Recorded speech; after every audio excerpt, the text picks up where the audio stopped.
Welcome back. Who's ready for another shaky video on the internet? All right. So today I'm taking really a 30 or 40-minute bike ride from my neighborhood up to a coffee shop that I like, and I actually meet someone who I found through NextDoor to talk about all sorts of different issues. But I'm going to meet her at a coffee shop called Rust is Gold. If you haven't been there, um, if you're just a little bit north of Midtown, I'd say check it out. I've got a couple of ideas for what to talk about today. A lot of them are centered around Nextdoor. Not hypercritical of the site. I'm a user of it. Slash, my wife may say that I'm slightly obsessed with it.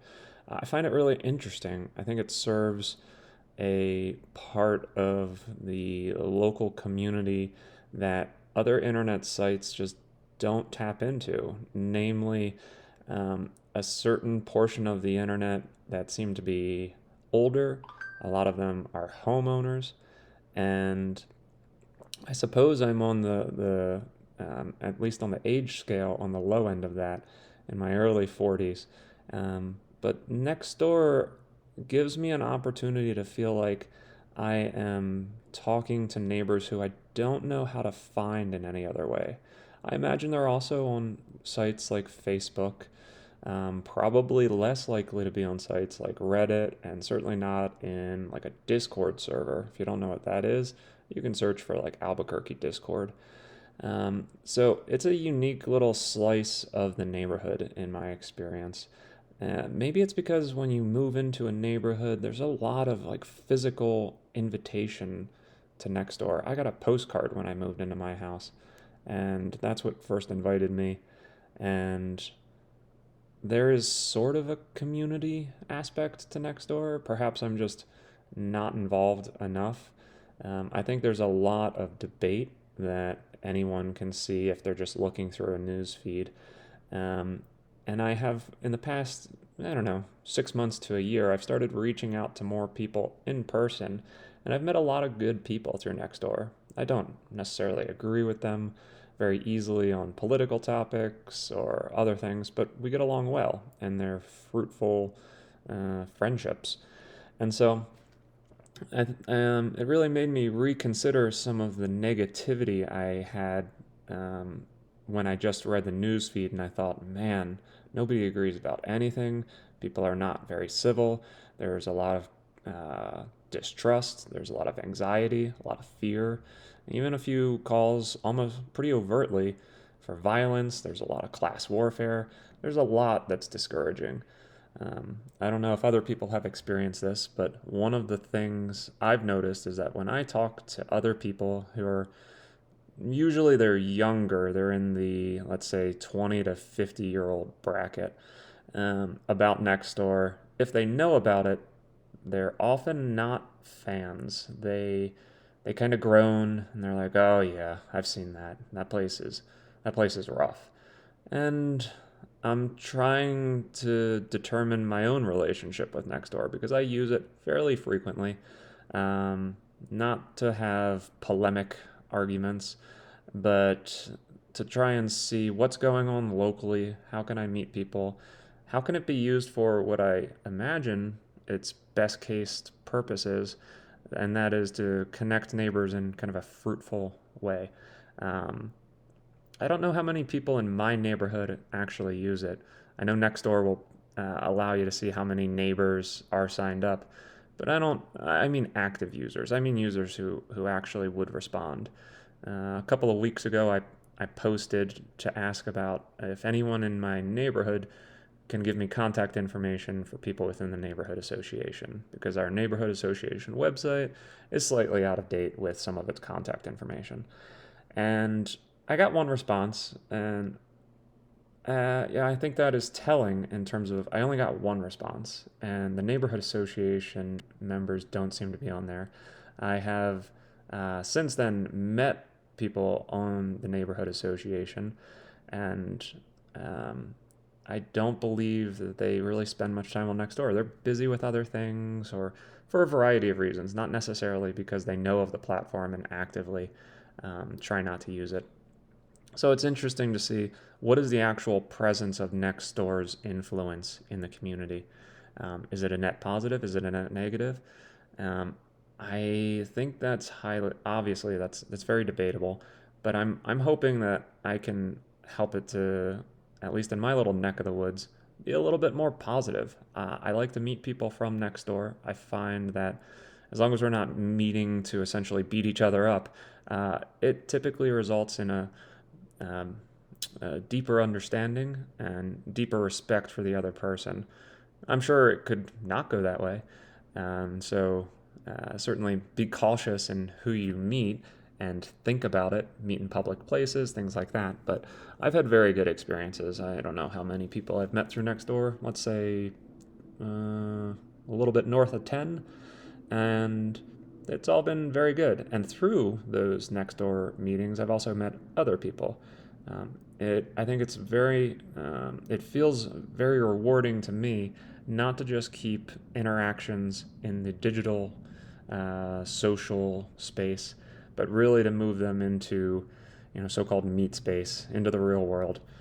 Um, it allows for richer, more nuanced conversation, and I think that is so important, especially when you see a lot of the arguments that erupt online and the calls against censorship, which certainly I'm interested in, as you can see through some of my previous videos and blog posts regarding moderation, how it's done on Nextdoor, and just trying to get an understanding. I'm not trying to take a particular stance as to whether or not moderation is out of control or does a good job or bad job. Just trying to examine how does it actually work? What are the posted guidelines? How does it work in practice versus what it says on paper? All those sorts of things. Oh, by the way, on this video, I was a little nervous that that truck was gonna cut right in front of me, but I went for it and I made it. Awesome. Thank you, truck, for not running me over. Anyhow, so a little bit more on Nextdoor. I try and stay away from the highly charged, just assert your position or respond to someone venting about what they do not like in the community kind of posts. Um, I'm not saying that they shouldn't be allowed. What I find though is that those do not lead for me to productive endpoints. And I would say a productive endpoint is if I make a connection with someone and kind of gain a deeper understanding, or if I can meet, and a lot of times that, as I was just saying, requires meeting in person or meeting over a digital chat kind of option so that there can be a uh, more time available to have an in-depth conversation and have a little bit of empathy for the other person as opposed to just essentially shouting back and forth.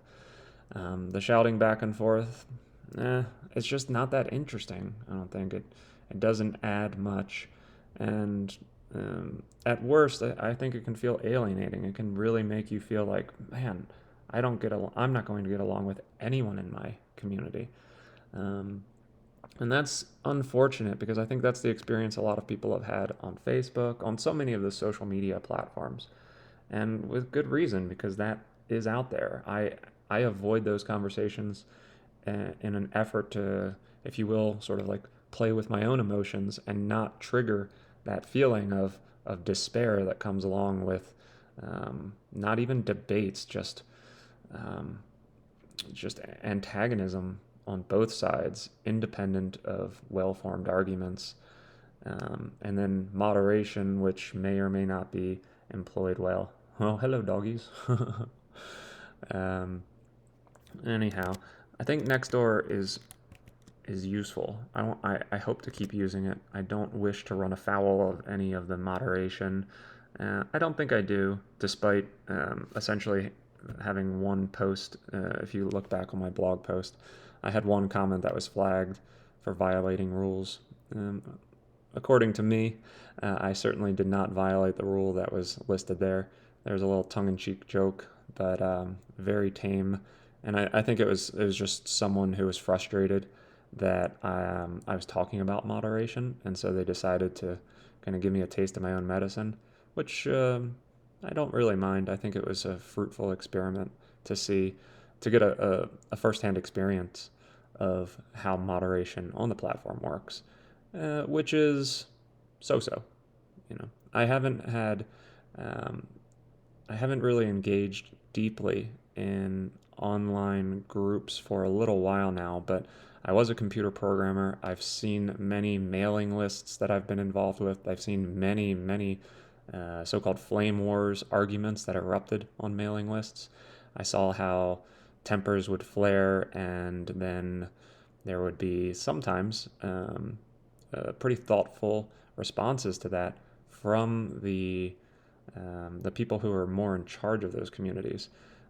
If you are ever interested in looking for a case study on that, look at the Linux kernel project, which is if you're a computer person, you already know what Linux is, but if you're not, Linux is essentially, we'll just say it's an operating system that was developed on the internet in the open in many ways, and it's created so many products as a result over the last, I don't know, 30 plus years.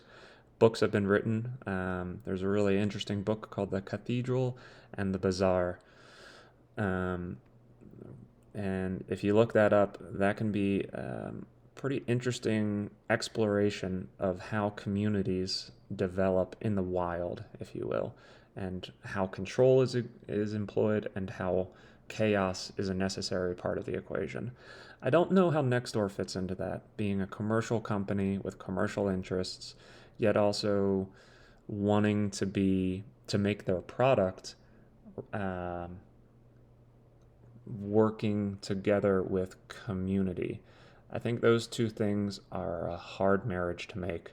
And that's a lot of what we're seeing online with people arguing that there is extreme censorship or not understanding moderation. Even the moderators, from what I can tell, and I am not a moderator, there's confusion there as to how things come to pass with regards to moderation.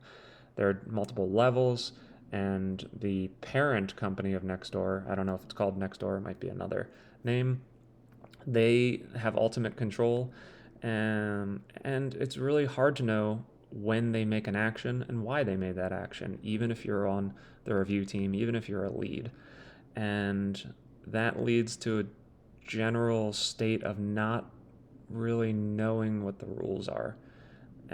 Despite Nextdoor publishing those rules, a lot of confusion, and I think that can easily fuel ideas that there's a conspiracy or that there are particular leanings that are being employed. And maybe there are, but I think the evidence is really hard to gather. And when you look in comment sections on those hot topic issues and you see people spending a lot of time worried about the censorship or the suppression of ideas, it leads me to wonder, is this really the forum that they're looking for to have this discussion? Some people seem to want no censorship. Perhaps they don't know about 4chan. If you want to see the probably freest form of speech on the internet with all of the challenges that come along with that, start looking into things like 4chan.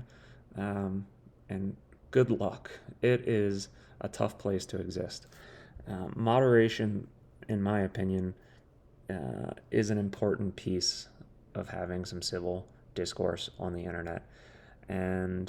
But how you do it, how you convince people that you're doing it in a valuable way is a challenge. Other websites that we all know include places like Wikipedia. Moderation certainly exists on Wikipedia. You've probably heard about wars essentially being waged over how certain pages are edited and maintained. And if you really want to get into it, you can look at the revision history. You can find discussion groups from different authors. You can find forums that are, I don't know if they're all open to the public, but you can request access to them such that you can get more involved in learning how moderation works there. It is a much different construct than a website like NextDoor. And some of that is probably due to the fact that It is not a for-profit company. It's a non-profit venture. There is money involved, but they are not trying to, they're just not constructed as a for-profit venture. And so that's part of it. In addition to that, the software that runs something like Wikipedia is open source. And that means that people can make changes to it, they can understand it, they can try to influence the future development. NextDoor, as far as I can tell, it's a proprietary piece of software that runs their website, and it's not open, and it's controlled by the parent company. That's not wrong, it's just a very different model. And I think it does lead to things like what we're seeing now. Facebook, I've been mostly off of Facebook. I'm occasionally going on there to send messages to people who still use it, but I tend not to use Facebook, so I'm not as familiar with what their moderation tools look like. Um, at least for people around my age in the early to mid 40s, Facebook is, kind of useful. Excuse me. However, there's not a whole lot of trust in the moderation system. It kind of exists, not really. Facebook's trying to get a bunch of money. They throw a few bits of attention and software programming towards the idea of how to make moderation happen, how to keep the platform free from heavily politically biased content or from disinformation. What a sticky wicket, right? I don't think from what I've seen, they don't do a particularly amazing job.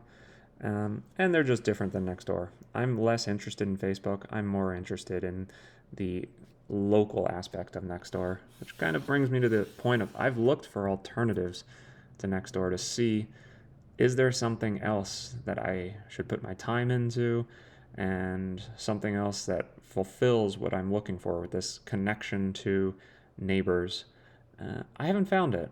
There are certainly other sites, but I haven't found an alternative to Nextdoor in which I've felt as at ease meeting people in person. Because for me, I think that is kind of the ultimate goal. I don't want it to exist only online. To me, that defeats the point of Nextdoor. Nextdoor is people who are, wouldn't you know it, sometimes living next door. And I think there is value in the digital space, but I think there is much more value if it's bridged over into in-person meetings. Hence, this little bike ride I'm going on now, which isn't it nice to see a little bit of water on the in the arroyo and all around. It had rained over the past 3 days, and so I was happy it wasn't raining now for my bike ride, but whew, finally got some rain. Anyhow, what else did I have thinking about Nextdoor? I think that covers most of the topics, aside from potentially one more, which is how I see a few different styles of using Nextdoor. We can create some caricatures of Nextdoor users. Some people will post kind of rants. Other people will post about dogs that are lost, and that seems valuable to a lot of people. I've been lucky enough not to have lost any animals. I haven't found or reconnected any there. So that's one group. I try to post a variety of things. I try to post things about meeting people. I try to post about nonprofit efforts in my neighborhood. Most specifically recently, how do we get to the point where we can rebuild and reclaim abandoned homes in the neighborhood, how to engage community support there. I've had some pretty decent success. It's not like I just post out there, hey, who wants to do this? And then I get a flood of replies. It's a process. It's been over the past 6 months, let's say, my efforts to methodically post on different topics and engage in different conversations with people who are clearly showing interest in this kind of action.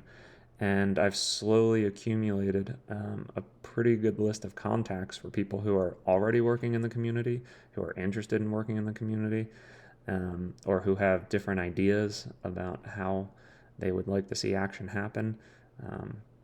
As referenced earlier, the neighborhood association, I had questions about that. And I'm not someone, I've been involved in the neighborhood association before. I attempted to become a board member at the last meeting. Unfortunately, the association, I think, they were just running into some practical challenges of people switching jobs or having kids, things like that. So, it's there's no instant gratification, as I'm sure many of us are well aware.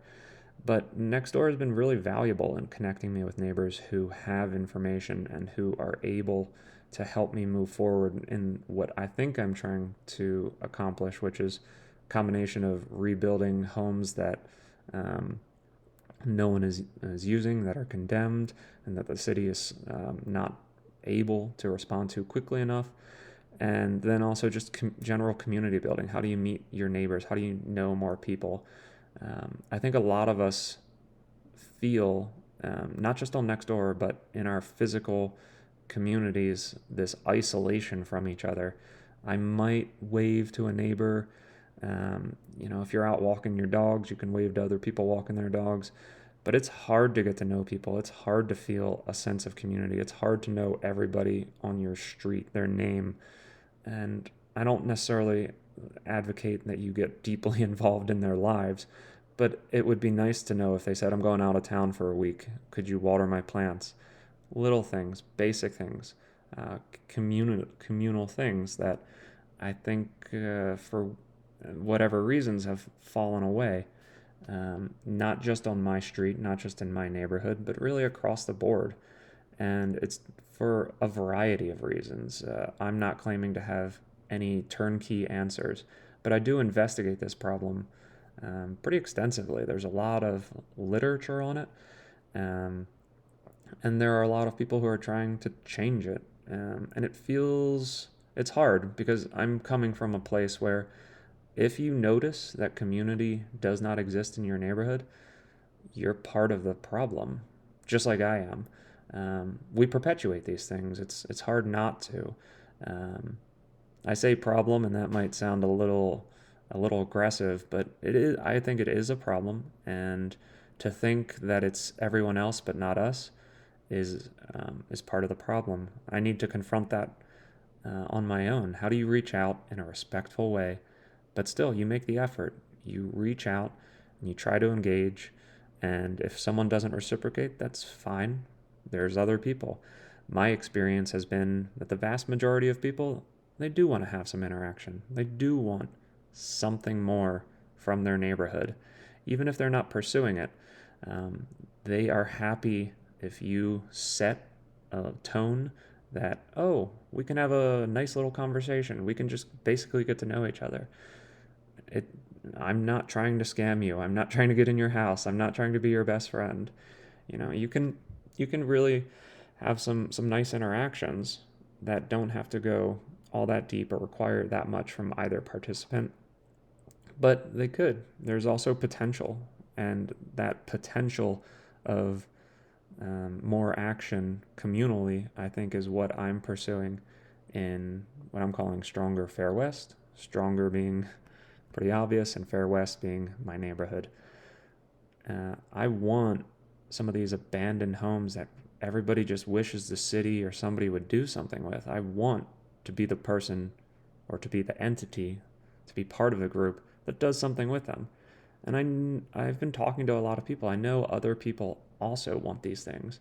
They also, in their neighborhoods, have a house, maybe multiple houses, that are just, there's nothing happening. Nothing that they see as good. Maybe the only way these houses are being used, because I'm talking about a certain type of house, not just a vacant house that's maintained and that people come to occasionally, but I don't know, maybe it's an Airbnb, maybe it's just someone who lives in another state and only comes periodically. I'm not talking about those houses. I'm talking about the ones that are obviously abandoned, or the ones that are condemned by the city, that you couldn't even buy it and move in to live without doing some serious effort. I'm talking about the ones that have people starting fires in the backyards because they don't have anywhere to live, and so they find empty places and they go there. And then the cops come and the fire department comes and the neighbors are upset and the people who are squatting in the backyard, that's not even meeting their needs very well. It's a very complicated issue, and it can certainly provoke a lot of different perspectives regarding how do you answer this. And this is my effort to say, I think I have a pretty good perspective. I think I have some ideas that we can all rally behind to move forward. Pretty bold statement to say, I think I have an idea for how to fix this. But somebody needs to. I think we can all recognize this. The city is often who we want to believe will do something. And they eventually would. It might take 10 years. Um, and we don't want to wait 10 years. And we're not, you know, we don't have 10 years to wait. This is a problem that spreads. When one house becomes blighted and condemned and a problem house, the houses around it not just lose financial value. I'm not going to say I don't care about it, but that's not what I'm interested in. What I'm interested in is what is the value to the community. If someone's living in a house and they care for it and they are respectful to their neighbors, that's a net positive. If nobody lives in a house and everybody looks at it suspiciously and it draws on city services without really fixing any root problems, that's pretty obviously not an addition to the neighborhood. That's a negative. It's drawing the neighborhood down, and it's going to make the surrounding houses less livable. People don't want to be there. At one point in my neighborhood, I had a neighbor across the street, and the house just, it fell apart. I don't know the details of what happened. And part of this is because I wasn't really connected to that family. I knew them a little bit, but things went sideways, and the house was essentially taken over by a group of people who I never knew, and certainly a bunch of illegal activity was happening there.